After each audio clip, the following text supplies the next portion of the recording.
the individual. This outcry in itself was perhaps healthy. The spirit of democracy, so long suspended by war, was again alive and kicking. The insides of Canada were in good working order. The face she turned to the world had new strength and resolution. If not strong enough to contest the grand designs of the great powers, Canada applied herself with vigor and with hard cash to the practical problems of the United Nations. She served on all 10 of the special agencies of the UN, and only 6 other nations could make that claim. Gratitude was expressed by men like Herbert Lehman of the United States. We are happy and proud to meet here in Canada. Your great country has supported the idea and the operations of UNRWA to the fullest extent. No government and no people have surpassed Canada in their devotion to and in their service to UNRWA. I'm very grateful to you. This is Canada, the international service of the CBC, calling the world, calling England, Scotland, Wales, Ireland, calling France, Belgium, Holland, Czechoslovakia, Germany. This is Canada calling Mexico, the Indies, and all the countries of Latin America.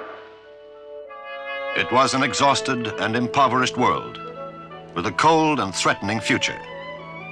Against a global backdrop of decay and destruction, Canada, with the United States, stood uniquely glittering. The lid of her surging wartime economy had been held tight under the clamp of restrictions and controls. She moved strongly from war to peace, with neither the agonizing wrench of depression nor the giddy ride on inflation.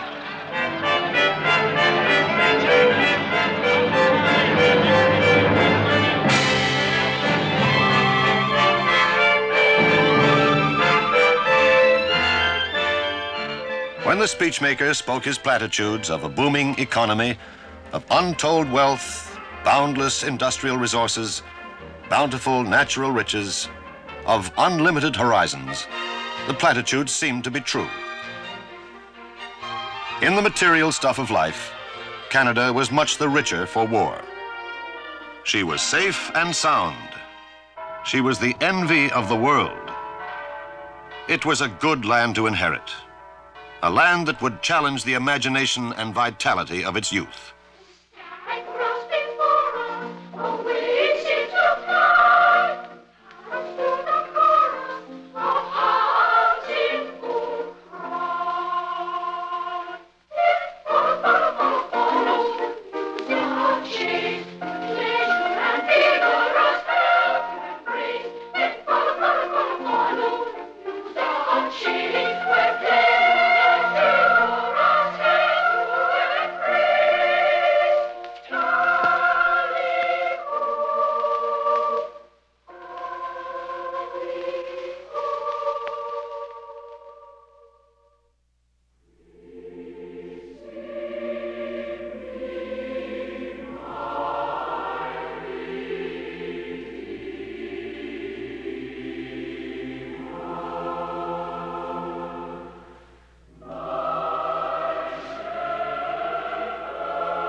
In the bright dazzle that was peace, it was hard to look back into the darkness that had been war.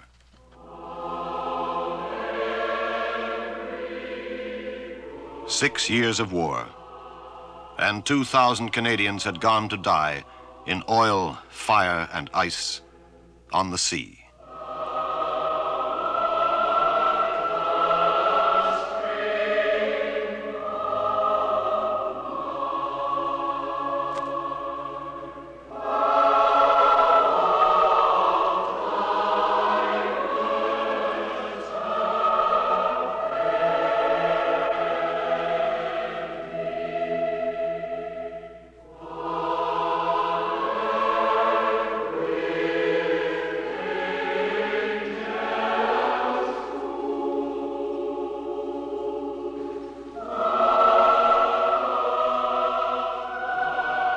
6 years of war, and 17,000 Canadians had gone to die suddenly in the open sky.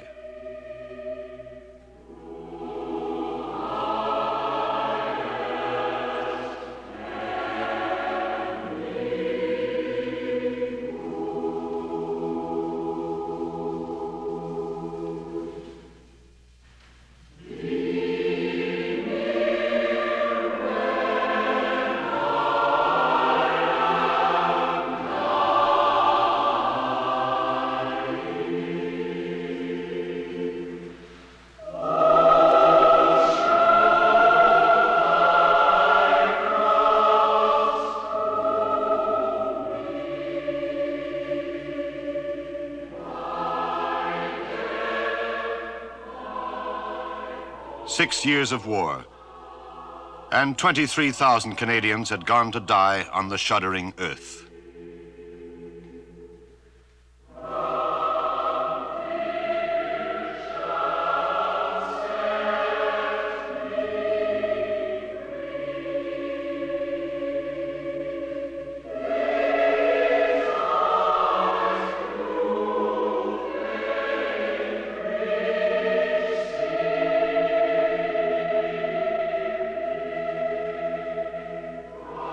Six years of war, then silence in the ruin.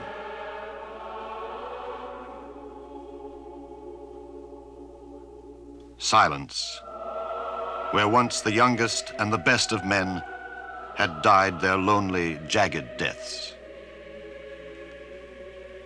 Would man remember now that the price of war is death, and that if he is ever loud with war again, the earth itself could die?